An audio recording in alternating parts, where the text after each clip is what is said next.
Welcome. We bid you welcome. John Clauser, Johnny Metal, the Metal Dad, coming to you from my music corner of the world, and my faithful co-captain on these Wednesday journeys that you have seen now with Wasp Wednesday. You've seen him with the Armored Saints series. You've seen him talking about Dark Side of the Ring, 5 count, whatever we want to call this. John the Music Nut, how you doing, my friend? I'm Sherman to your Mr. Peabody. How are you? I love it. I love it. Oh, it makes me want to watch those old Sherman and Peabody shorts again. Good stuff. Good stuff. So, That's right. all right. So today we're going to take a little journey back to the mid 80s.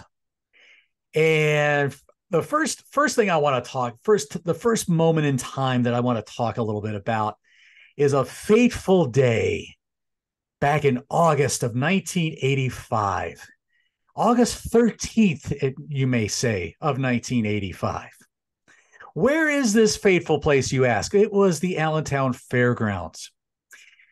And I just happened to be there with a couple of buddies of mine, seeing the band Motley Crue on the Theater of Pain tour.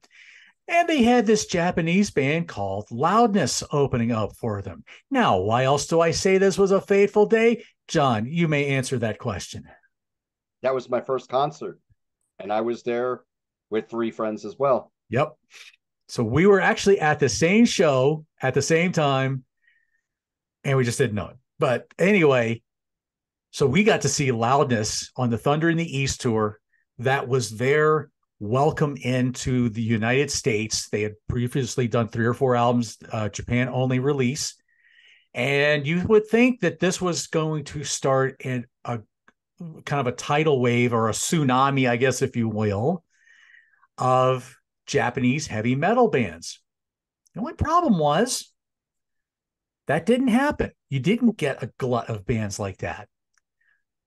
We're not here to talk about Loudness, but we are here to talk about a Japanese band that did come out. I'm talking about this band called EZO. Now, this album would come out in 1987 on Geffen Records. EZO would start off as a band called Flatbacker, and they would release 2 albums in Japan only. You can find them on Spotify, one of which I did take a time to listen to. More on that a little bit later. Who do we have in the band? So let's take a look at these guys. Okay. So we have, let's see, Masaki on vocals. You have Taro on bass, Shoyo on guitars, and Hiro on drums. Okay. Produced by Gene Simmons and a fellow by the name of Val Garay. I believe is how you pronounce his name. Now, Val, one thing I discovered about him, he was an engineer behind. He did a lot of different projects, but one thing that stood out to me was the Linda Ronstadt album "Heart Like a Wheel" from 1974. He engineered that. And why do I know that album? Because that's where you hear her version of "You're No Good," which I have a 45 of. But anyway, so he was involved in that. So you're thinking, okay, why does a singer-songwriter, that kind of sound, how does he get involved with a band like EZO? Well, that's a good question, but he's brought in, and he co-produces this with Gene Simmons. Now, so you get this release on Geffen. Gene, we think it's said that Gene is probably the one responsible for changing their name from Flatbacker to EZO. Now it's inspired name. It's an ancient name for Hokkaido, which let me see how if I can. I didn't look to see what that actually meant. I did a bad thing and not did my research on that. But anyway, so there's a lot of Japanese history behind the name. Let's look at again. Take a look at these guys. I mean, these guys could almost pass for a Japanese kiss a little bit here with with the makeup and the hair. I mean, look at Taro's hair. Good grief. That's like a beehive right there. Mhm. But you know, joking aside, this is a killer album that when I heard it in 1987, well, let's not talk about what I thought of it because I'll get to that. John, the music nut, take it away. Okay, thanks, John. All right. Mhm. I remember this band. I didn't get into them back in 1987. I do remember their videos. They were getting a bit of a push. They were on Geffen. If you watch the videos that they put out, and then we'll get into them a little bit more, they were getting a big budget videos with smoke plus fire plus exotic women equals big budget video of the 1980s. And they definitely have that on the second song, Flashback Heart Attack. So, getting into the album, you got Gene Simmons producing here. Gene Simmons is an underrated producer Mm-hmm.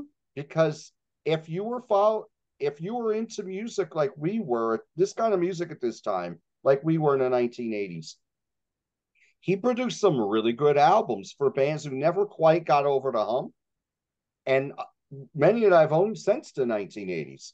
Heel, The Right to Rock, Final Frontier, Gene Simmons. Yep.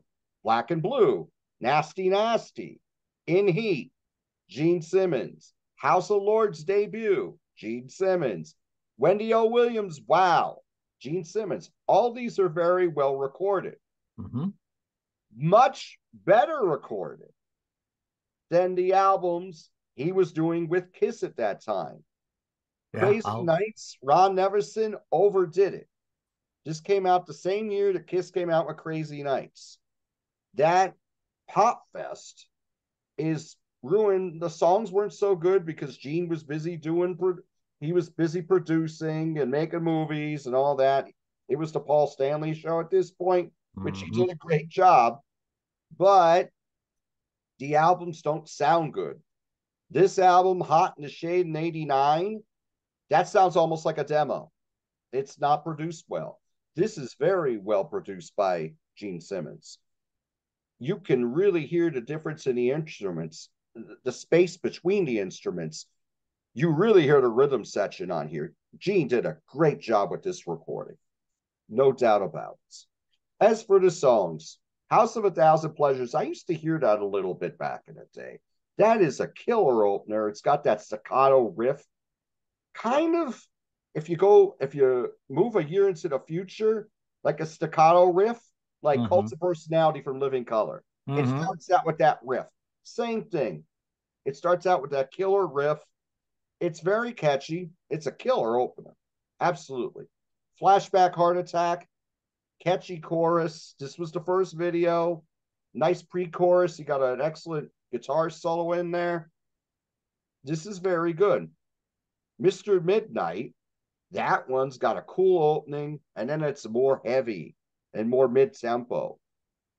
These guys can really play, by the way. Yeah. The good performance on here are very strong. To me, this sounds like Alice Cooper from that same era, but a little heavier. It's not cartoonish Alice Cooper, more like Raise Your Fist and Yell Alice Cooper, Mm-hmm. which out of those albums he did in the late 80s, early 90s, to me, that's like an outlier. That's more traditional, the scary Alice Cooper. Right. A little bit anyway. Just reminds you of that, Mr. Midnight. And that's the funny thing is, Here He Comes, Mr. Midnight goes in this song, Here It Comes. Now, they put a video out for this, and this was a single in Japan. There you go. You got the visual there. Excellent. So here you have Masaki's. This is what I like about Masaki. He can scream when he wants to, but he's even better when he's in a lower register. He sounds sensual.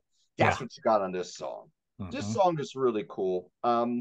He goes more into the sensual vocal, the chugging guitar line. This is very good. I Walk Alone is a cool riff.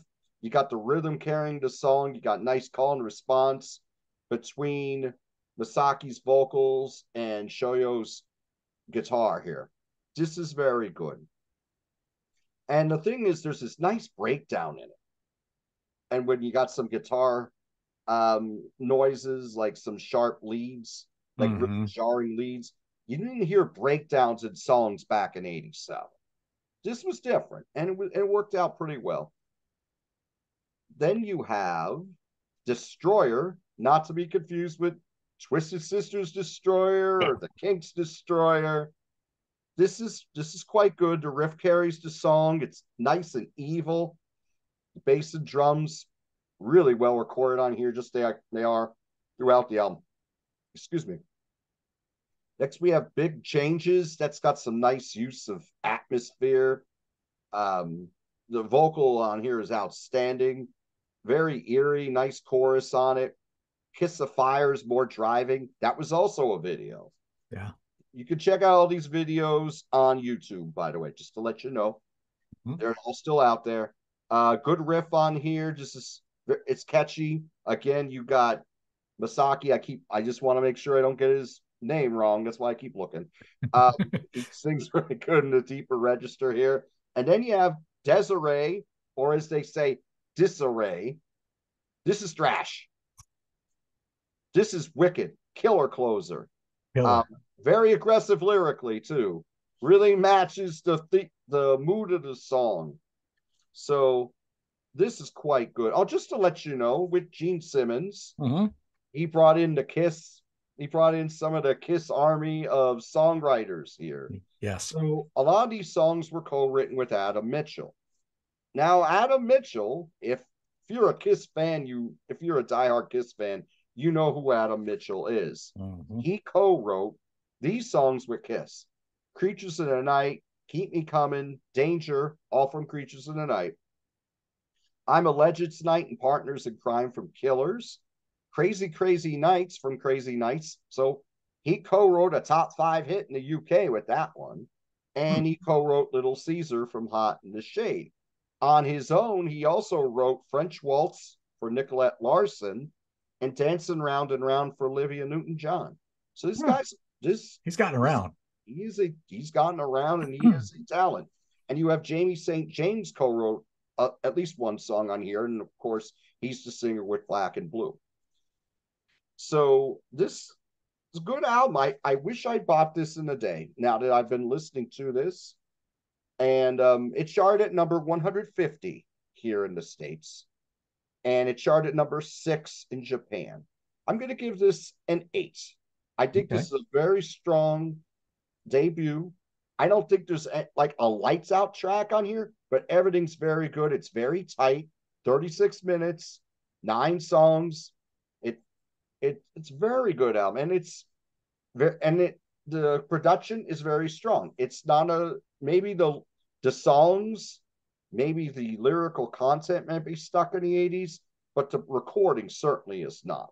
It's Yeah. very well recorded. You can listen to it now and really get into it, and it's not going to take you back like, oh, I hate, like, like a lot like hard albums or some of the Ron Neverson albums, like I mentioned Crazy Nights before. Those Yeah. albums scream '80s. Yeah. This one, the recording certainly does not. So I give this an 8. Okay. All right. Yeah. Fair enough. Yeah. Yeah. 150. It is as far as it got in America, Mm-hmm. which is a bit of a shame. But then again, Loudness didn't break that much higher either, with their follow up album, and then Lightning Strikes, yeah. with Lightning Strikes, and then it just kind of, eventually they get Mike Facera, because why not? Let's have a Japanese metal band with a American singer now. But more on that in a little bit. And But let me just add this. You oh were yeah. mentioning the Loudness albums. You were mentioning '86 Lightning Strikes, '87 Hurricane Eyes. By Mm-hmm. then, they were trying to get really Americanized. Yeah. I like this more than I like them, because Yeah. you could tell it was pretty close to sellout at that point. I thought Thunder in the East killed. Oh, That was from '85. yes. That album kills. Oh, But amazing. yeah, but then you can really, they were doing a Crocus like move with their music here. Loudness was in '86 and '87. Then they, I think by Soldier of Fortune, they went back to their original sound. And I mean Crocus, because Crocus, as good as they were, they did follow trends. Yeah. I mean, change of address and not good, but I digress. Yeah. No, that's good. Um, so yeah, so I remember getting this when this came out. I had it on cassette. And as soon as I popped that thing in and that bound the bound the bound the bound the bound, I mean that riff just grabs you by the jugular and just yanks you in, and you are in.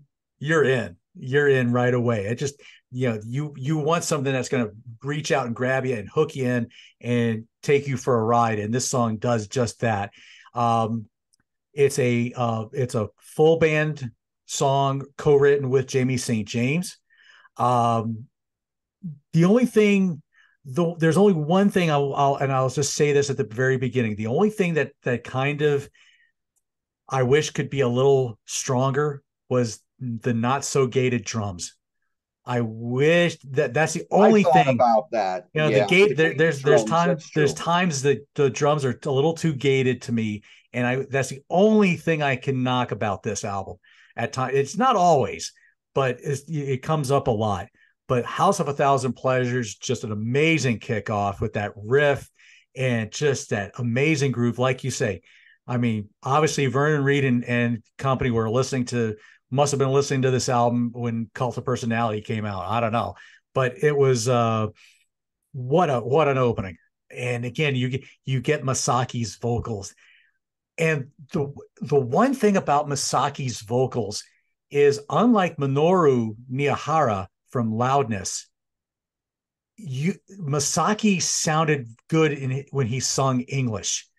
Yes, no doubt. There was that, with Minoru, there was still a lot of that Japanese in his English. I know, and I don't mean to sound like I'm picking on him, but it always sounded like Walk and Woe Crazy Nights. It always, you had that, um, the stereotypical sounding Japanese English when he sang, and Masaki sounded like he trained with somebody, and I believe he did, to get his English to sound really strong. And yeah, there's times that his vocals, um, when he sings, especially when he does those nice kind of slithery, suave kind of vocals. It's like it's like those kind of characters you see in certain movies where it's always the Asian guy and it's always the bad guy, and he kind of has this real slithery kind of voice, kind of thing. But Masaki, man, you take his voice seriously when you're listening to this. Um, Flashback Heart Attack, second track, written by James Christian and Susan D. I can't pronounce her last name. But anyway, not written by anybody in the band. But again, strong song, great lyrical, visual story. The video is crazy. I checked out the video. It's been a while since I'd seen that one. But what a fun video. But yeah, again, great playing on this song. Shoyo's guitar work here is just impeccable.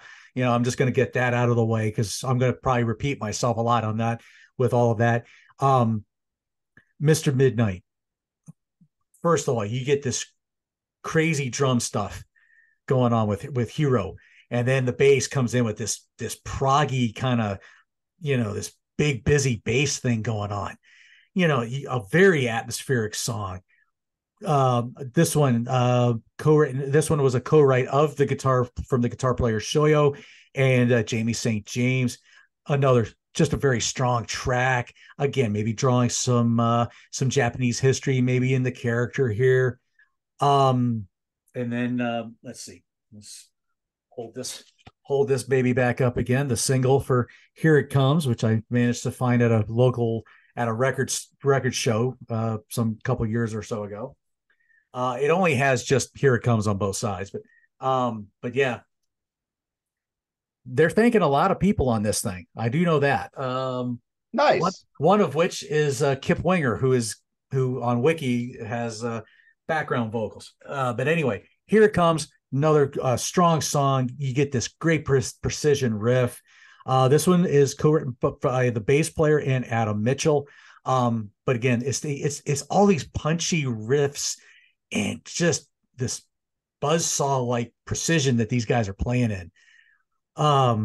Just it's no wonder this album just stuck with me so much back in the 80s when I first got it, and I felt terrible that I had sold it off and never got it back again for a long time. But anyway, "I Walk Alone," another Toro and Adams song. What a closer. Just again, these precision riffs. Now here's where again I thought maybe just they were a fan of the Twisted Sister Under the Blade album, because their side 2 also starts off with Destroyer.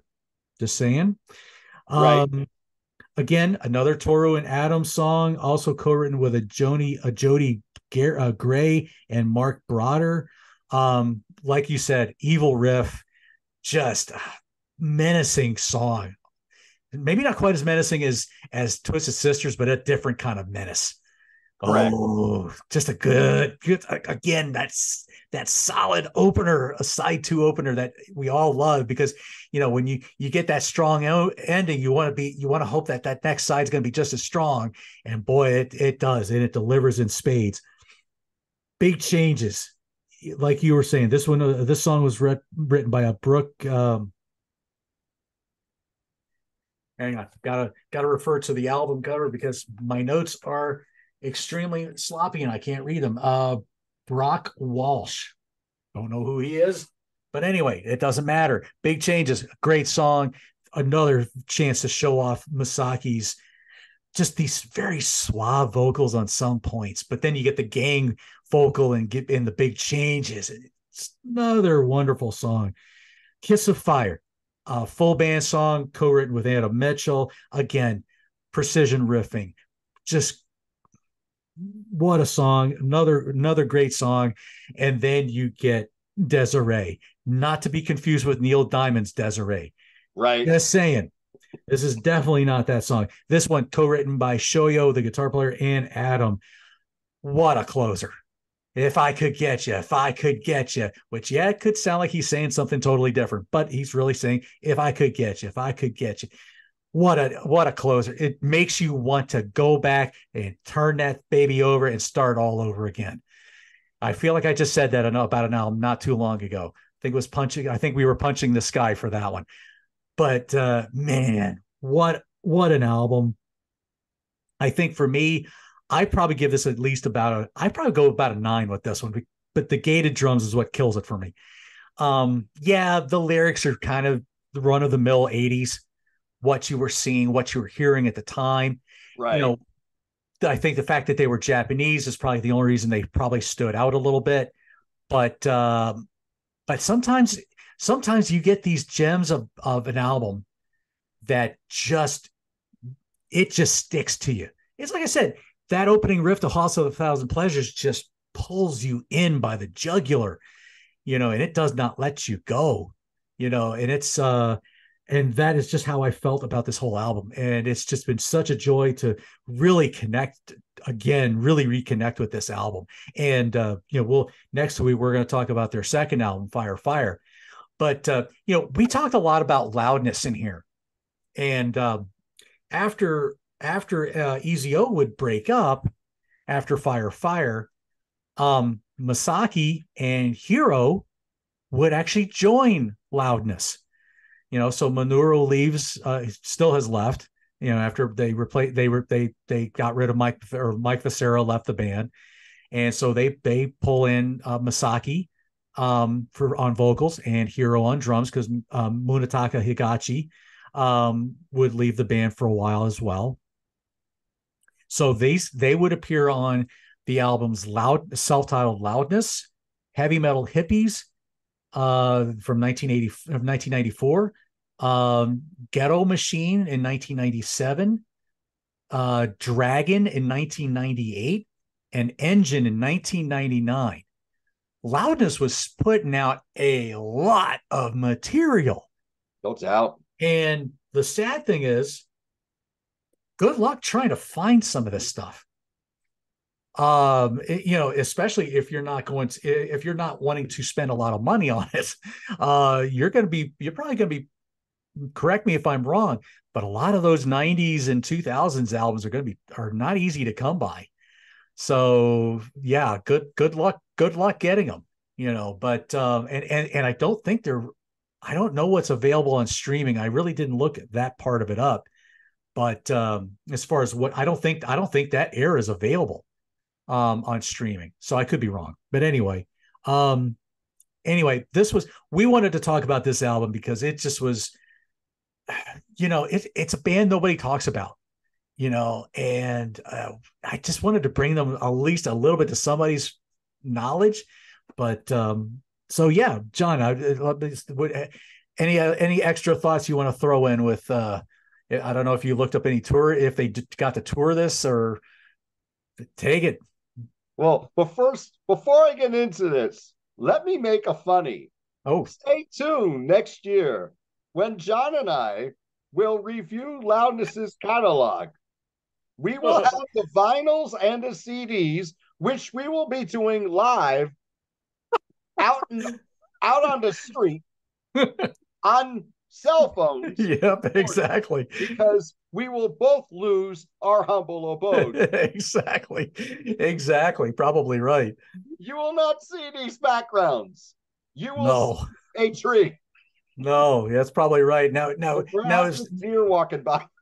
now somebody correct me if we're wrong, but yeah, I have a feeling that finding a lot of these albums to go through that catalog is going to be is going to be you're going to be spending a lot of Japanese yen. So, no doubt. But I got tour dates. Oh, okay. 18, all in the United States. And this is going to be interesting. They played, and some of these clubs are still around and very well revered, and some are no longer around anymore. One I'm going to definitely give a big shout out to, because they just recently closed.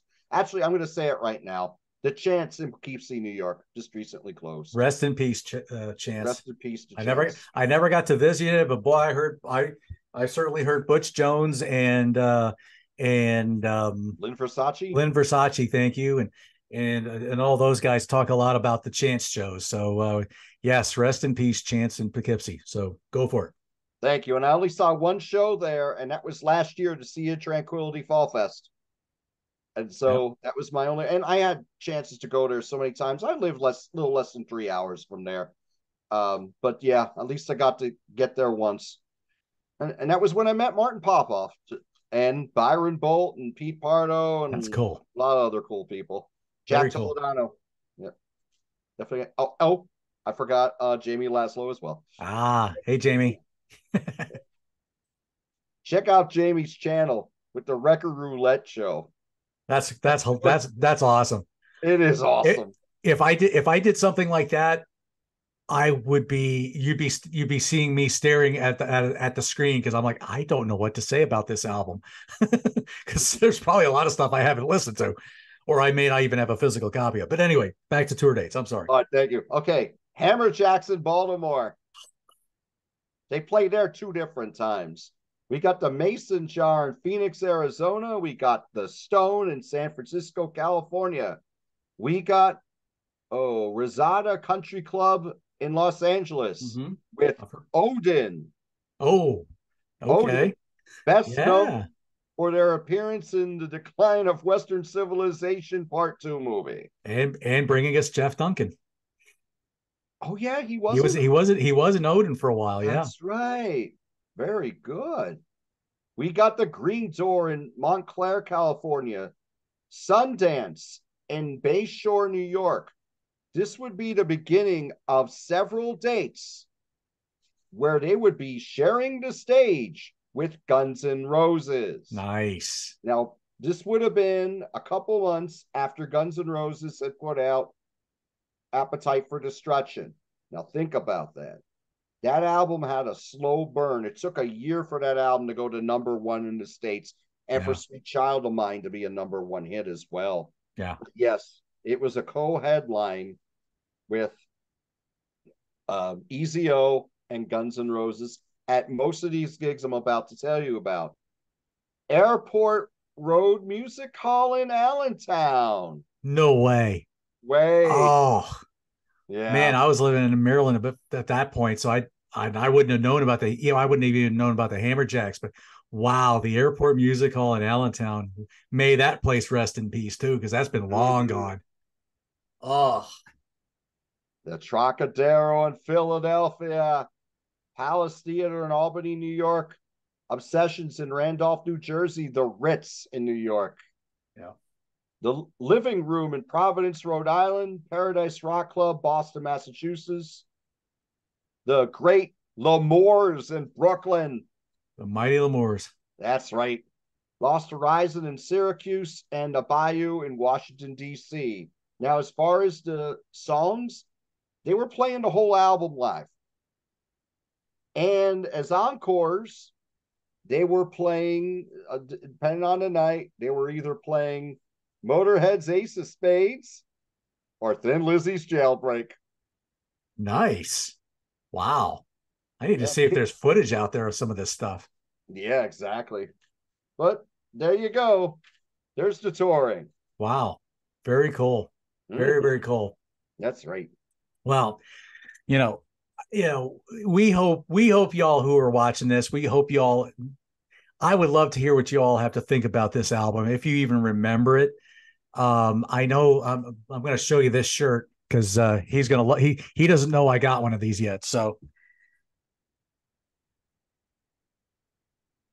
our good friend Mike Ladano from the Grab a Stack of Rock channel, we have come to another Canadian friend that we have come to love and and adore very much. Absolutely. So I picked up one of his shirts. I know he's going to be excited to hear what we think about this album. So yeah. Come on, folks. Let me see who remembers these guys. Let me see. Let me pull this album back out. Yeah. Who remembers having this baby? I mean, this was just a gem of an album. Like I said, it came out in 1987. Only one more album. We're going to talk about that next week. And then that was it for the band. They would break up. But we'll talk more a little bit about that probably next week. But like, share, subscribe. Let me know what you thought about this album. And even if you want to talk about Loudness, maybe you have these albums where these guys were in Loudness. There's videos out there of Loudness playing House of a Thousand Pleasures with Masaki and Hero, that era of the band. So when so there is footage of Loudness doing that. So I have come across that, and of course Akira just kills it. I mean, it's Akira Takasaki for crying out loud. Oh, what a talent! But Shoyo, I don't know what he went into doing after they broke up. There's not much really said about him or the bass player, but you would think they've got to have done something after that. But anyway, let us know what you think about it in the comments. Like I said, next week we're going to talk about Fire. And then the following week, we're going to go back into a little bit of wrestling. And then we got something special for the month of December. So until then, my good friend John the Music Nut, Johnny Metal, John Clouser the Metal Dead. We'll see you next week when we talk about EZO's second and final album, Fire.